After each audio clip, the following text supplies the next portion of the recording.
お姉ちゃんが来た。 Halo, apa kabar semuanya? Salam kenal dan selamat datang di channel Pokénima. Wu Gengji,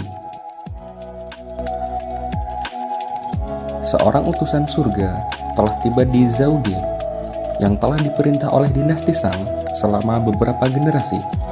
Kaisar saat ini, Zizou, menolak untuk menundukkan kepalanya di hadapan para dewa dan menyatakan kepada utusan itu bahwa ia tidak akan lagi menerima tirani surga. Para dewa tidak terima dengan keputusannya tersebut, dan kemudian kaisar dari negeri tetangga, Wu Jifa, yang dibantu oleh para dewa, menyatakan perang melawan Shang yang memberontak. Selama pertempuran, pasukan Shang sangat kewalahan, dan tepat ketika ibu kota hampir diambil alih oleh musuh, Zhou, yang merupakan adik dari Shang, bergabung ke medan pertempuran. Meskipun ia menerobos barisan musuh dan membuat jalan menuju Jifa, entah dari mana dewa jatuh dari langit, bersiap untuk secara pribadi berurusan dengan pembuat onar. Wudong Qiankun, Kekaisaran Gritian, ada di dunia di mana rasa hormat hanya bisa diperoleh melalui kekuatan.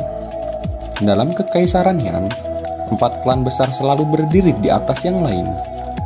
Di antara mereka, insiden tertentu di Lin Clan mengakibatkan pengusiran individu tertentu yang kemudian memulai keluarganya sendiri, dengan harapan suatu hari akan dikenali lagi oleh Lin Clan dan bergabung kembali dengan mereka. Berasal dari keluarga klan Lin yang dibuang, Lindong masih sangat muda. Ia menyaksikan dan tidak berdaya karena ayahnya yang berbakat mudah dihancurkan dan dilumpuhkan oleh kejeniusan luar biasa dari anggota klan Lin, yaitu Lin Langtian. Dengan ayah yang putus asa dan keluarga yang menderita, sejak hari yang menentukan itu, Lindong telah didorong oleh tujuan yang mendalam untuk membalas dendam pada pria yang telah mengambil segalanya dan lebih banyak dari keluarganya. Bersenjata dengan apapun kecuali kemauan dan tekad, saat ini Lindong menumpukan batu jimat misterius, dan tanpa sadar itulah yang bisa mengubah takdirnya. Douluo Dalu, Tang San merupakan murid berbakat yang ada di Sekte Tang, tapi dia diketahui memasuki perpustakaan sekte dan mempelajari skill rahasia.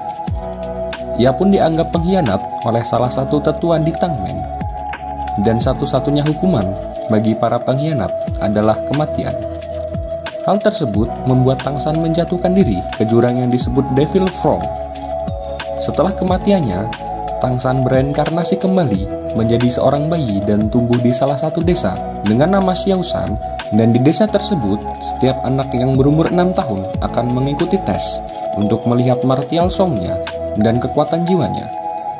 Orang yang tidak memiliki martial soul tetapi tidak memiliki kekuatan jiwa tentunya tidak akan bisa menjadi spirit master.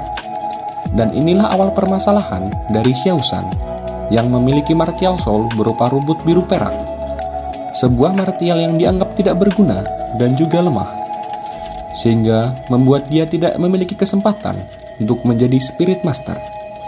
Namun kakeknya tetap ingin memanfaatkan kelebihan dari Xiaoshan, karena hanya dia satu-satunya di desa yang memiliki kekuatan jiwa, yang kemudian membuat Xiaoshan masuk ke dalam Akademi Spirit Mage yang berada di Nuoding.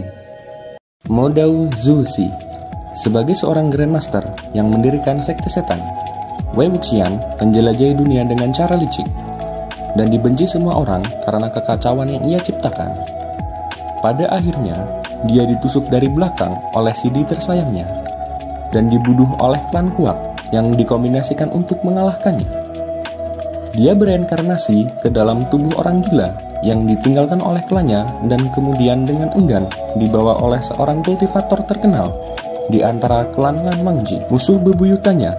Ini menandai dimulainya perjalanan menyerang monster yang mendebarkan namun lucu, memecahkan misteri dan membesarkan anak-anak dari godaan bersama di sepanjang jalan. Wei Wuxian perlahan-lahan menyadari bahwa Lan Wangji, wajah poker yang tampaknya angkuh dan acuh tak acuh, memegang lebih banyak perasaan untuk Wei Wuxian daripada dia membiarkannya. Ling Jianzun, Di kota Shifeng, reputasi keluarga Chu dikenal sebagai klan yang jatuh. Tapi suatu hari, Chu Xingyun dengan percaya diri meminta putri kedua keluarga Sui, yaitu Liu Xiang, dalam pernikahan. Tindakannya mungkin sombong, tapi Chu Xingyun memiliki lebih banyak pengetahuan tentang masa depan daripada yang dipikirkan siapapun. Di kehidupan lain, Chu Xingyun adalah prajurit gagah berani dari keluarganya ketika perang antara klan Chu dan Sui menghancurkan dua keluarga. Mendapatkan batu penjelajah waktu yang ajaib, Xingyun telah melakukan perjalanan kembali ke masa mudanya dengan harapan memperbaiki kesalahan dan kerugiannya. Akankah Xingyun dapat merubah nasibnya? Ataukah alam semesta membuktikan bahwa seseorang tidak pernah bisa mencurangi nasib?